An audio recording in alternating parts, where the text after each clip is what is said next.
Now, just before the break, we were talking to Gus about the startup costs for the coffee shop. So here are some costs for you to consider. Legal expenses for license, permits, and accounting services is approximately $1,300. Marketing promotion expenses for that grand opening could be $3,500. And then don't forget those important consultant fees. That could be another $3,000. And what about insurance? Your general liability, workman's compensation, and your property casualty could be another $2,400. Your prepaid rent or your lease for 1 month could be anywhere from $2,400 to $3,000 or maybe even $4,400. The premises remodeling could be in the amount of $10,000 in case you want to change your decor, throw up a wall. And then don't forget stationery, your telephone and utilities and all of that. That could be another $2,500. Now, considering all that's been said, let's get back to Gus.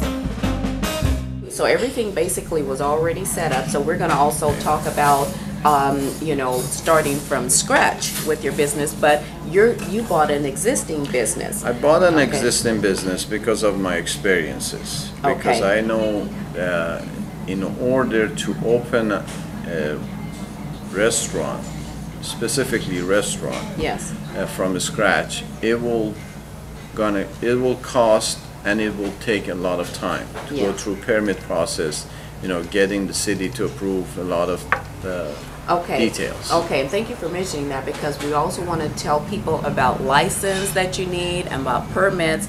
And so I know that there are a number of license or permits that you need in order to run a restaurant or a coffee shop. Exactly. And so can you tell us what permits you needed? Number one, basically you have to submit the plan to the building department. Okay. And then you have to building and safety. Building and safety. All right.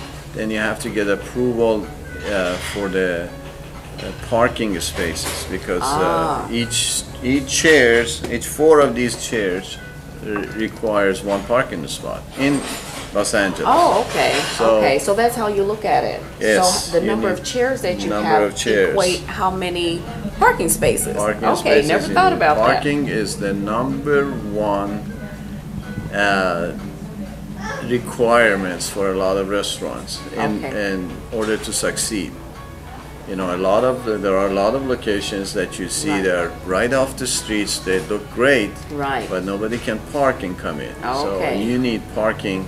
Okay. It used to be a location, but it actually is a location. And it's still location, but it's also location and parking. Yes, if you read it carefully underneath the location, it says parking. Before we go any further, Gus mentioned about license and permits that we would need. So let's go over a few of those. Business license, public health operating license, conditional use permit, and alcohol sales. Building and construction permit. This is required for all new and remodeling construction, including the change of occupancy. You need a burglar alarm permit and a seller's permit. Contact your local city and state agencies for any other license and permits that might be needed. Now let's get back to Gus, the owner of the coffee company, so he can tell us approximately how long it's going to take us before we can open the doors. The safe bet is between 6 months to a year. It 6 months to a year. If you are from scratch, if you're starting from scratch, putting everything together.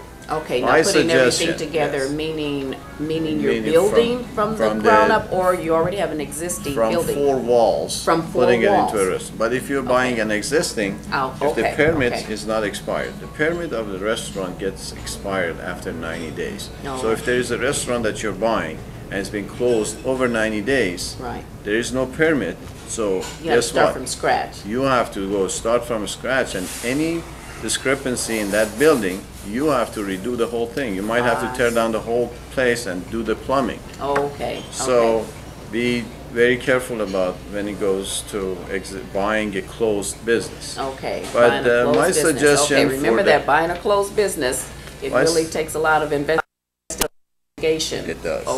My suggestion is for people who want to start with a lower budget, try to find a place place that either they are retiring or they are basically not doing very well based on their management skill, not based on anything else. Right. Because there are a lot of people who want to sell their business and they claim that they are sick, they are getting married, they're moving out of town, they don't like LA. Yes. Those reasons has got nothing to do with you when you're looking at the business. Absolutely. You have to rely on your experience.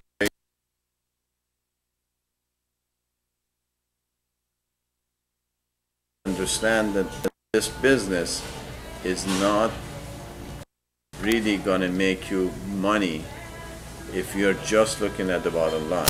What I find is that people have a misconception about the cost of their business, how much it's really going to take them to start and to be successful in business.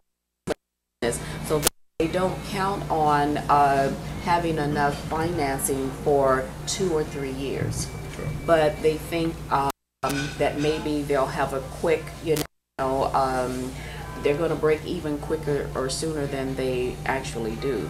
So it takes a long time to build a good, successful business. It does. And so now for people that want to know approximately how much it costs, what can you tell them to give them an idea? 2 categories. If you're buying a restaurant that is already in existence and you have certain numbers as far as how much they've done, and please understand that if they tell you that, hopefully honestly, they tell you they do $10,000, do not believe that you're going to walk in this place and because of your good look and your charm, you're going to raise that sales, or because of your mom cooking, right, you're going to double that sales. Right. It's not going to happen.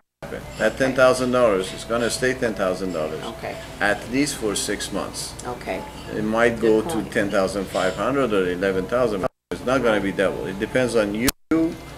If you really put in, Yes. and people will definitely notice right away if your heart and soul is in something. Absolutely. And And they that'll will make the follow. difference as to whether that $10,000, whether it goes down or whether it goes up. Then It's up to you. In that case, if you're talking about the used something that you already have certain numbers in mind, let's say does sell $10,000, and based on that you can sit down and figure out your costs, and